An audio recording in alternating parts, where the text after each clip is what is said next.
Hi everyone, Leo here, and with this video I would like to share with you a deep dive real Marshall JCM 800 versus Line 6 Helix Stadium, just focusing on tone.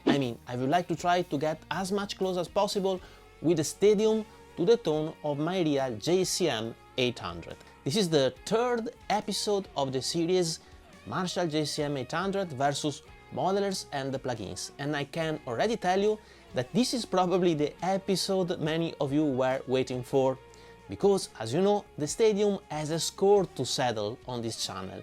But let's go in order with some considerations before starting. First, a quick recap of the series for those who are joining now. In the first episode I compared my real JCM 800 with the new MG50, and in the second one with the Fender Tone Master Pro. If you missed those videos, you can find them in the description below, together with all the videos of the Soldano SL100 series. Second, the methodology, quickly, as it is exactly the same of the whole series, and I explain it in details in the first video. The real JCM 800, which is the 100 watt version, so the 2203, goes into my SIR reactive load, and from there straight into my audio interface. The Stadium goes from its analog out straight into the same audio interface. For both, the exact same IR of a greenback speaker is loaded in the DAW. No cabinet, no microphones, no room. The input volume and input gain of the Stadium stays on default settings, and I start by setting the knobs of the simulation exactly like the knobs of my real JCM 800, tweaking from there only the amp knobs of the simulation. And the tweak distance will tell us how accurate the simulation is. Remember also that the transparency of the SIR reactive load was already confirmed during the SL100 series. Third, where we stand in the series, the new MG50 sets the tweak distance to beat just two parameters, the gain and the bass, which is remarkable, I think, for a unit of around 430 euros, by far the less expensive of this series. The Tone Master Pro needed a few tweaks more, 4 or 5 parameters. Initially it was darker compared to the real amp, so I had to enhance the treble, the presence, and to reduce a bit the middle. Still a pretty good performance, even if a small part of the remaining difference may derive from the fact that the Tone Master Pro models the 50 watt version, the 2204, where my amp is the 2203. Fourth, the elephant in the room. As many of you remember, the Stadium was, unfortunately, the most disappointing unit of the whole SL100 series. I had to tweak really hard, and still the tone was not as enjoyable and musical as the real deal. My conclusion was that the SL100 simulation specifically needed some more refinement from Line 6, considering also that we are talking about a unit of around 2,300 euros. But, and this is the key point of today, this does not mean that the Stadium can't deliver great simulations in general. So the question of this episode is exactly this one. Was the SL100 an isolated case, or is it a more general behavior? I'm really curious, and I know that you are curious too.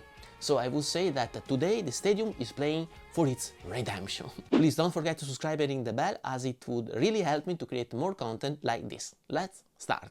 Here we are, as always. First of all, signal chain. I have my SIR that is going into an LP split, where the first channel is associated with the JCM 800, the real one, that goes into the SIR reactive load, and then in my audio interface. The second channel goes into the Helix Stadium, and then the Helix Stadium goes into my audio interface using the analog output of the Helix Stadium itself. In my DAW, I have loaded an IR of a greenback speaker. Now, as you can see, in the Helix I have loaded the JCM 800, and then here I have also loaded a cabinet which is switched off because some of you told me that the amp block, so to say, reads the impedance curve of the IR block even if it is switched off. I don't hear any difference in terms of sound, but some of you, as I say, told me that there is a difference. So it is switched off and the IR is in the tone. The initial settings of the Helix are exactly as the one of the real amp, where I have a pretty crunchy tone,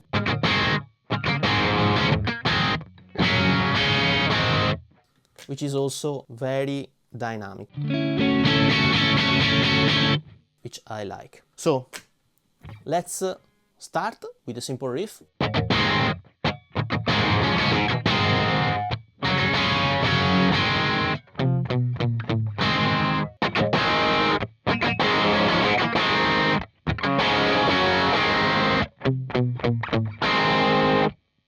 Okay, pretty different. The gain is, I think, pretty matched, maybe a bit more in the Helix, but the bass, well, are very different.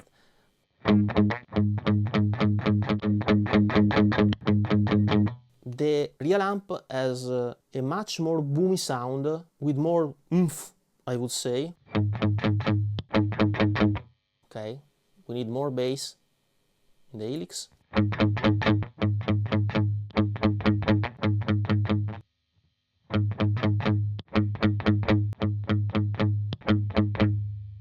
No, we are not there yet. I hope you can hear the difference. In my opinion, it's pretty clear. Let's try to remove some highs, some presence maybe.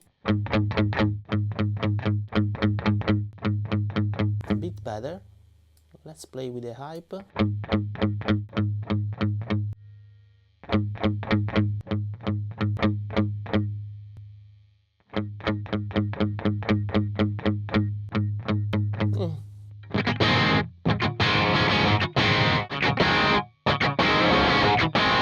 Okay. The hype rises also the high frequencies together with the bass, so now it is not very well balanced. A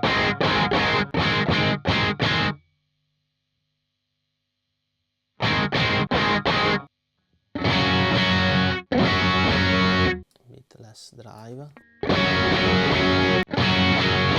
Now we need some more treble.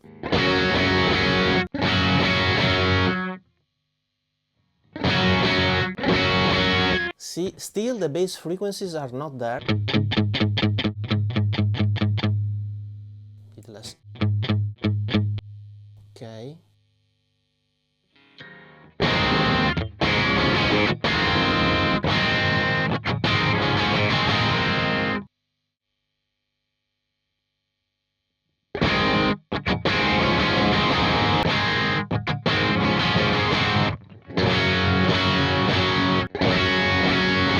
Okay.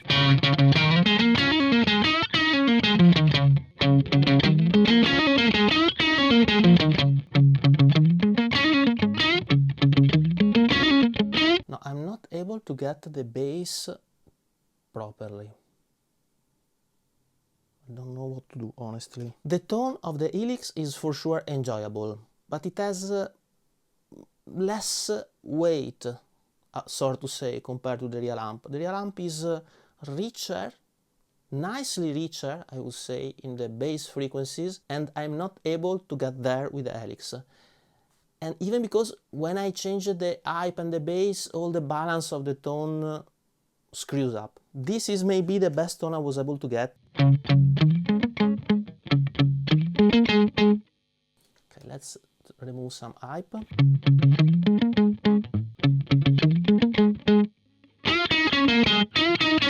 The gain, the treble, all the other frequencies are correct in my opinion, but the bass are not there. I hope that through YouTube you can hear the difference. I mean, the bottom end of the real amp is way better, really way better in my opinion. Okay, this is the best tone I was able to get. So now, let's check out the dynamic range, real amp.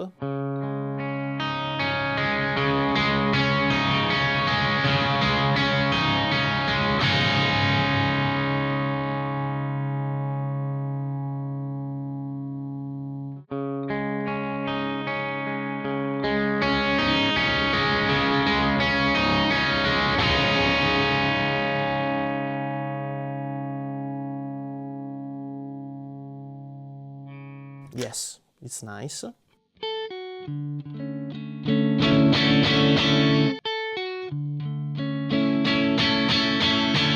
Okay, it behaves pretty much as the real amp, also in terms of dynamic range.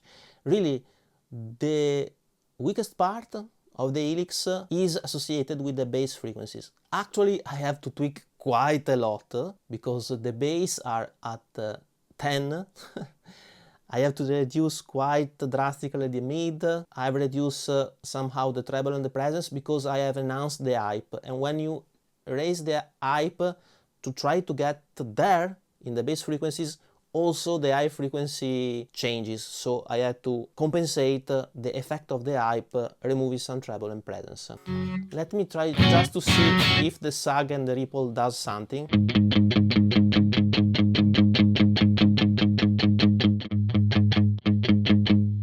A tiny bit.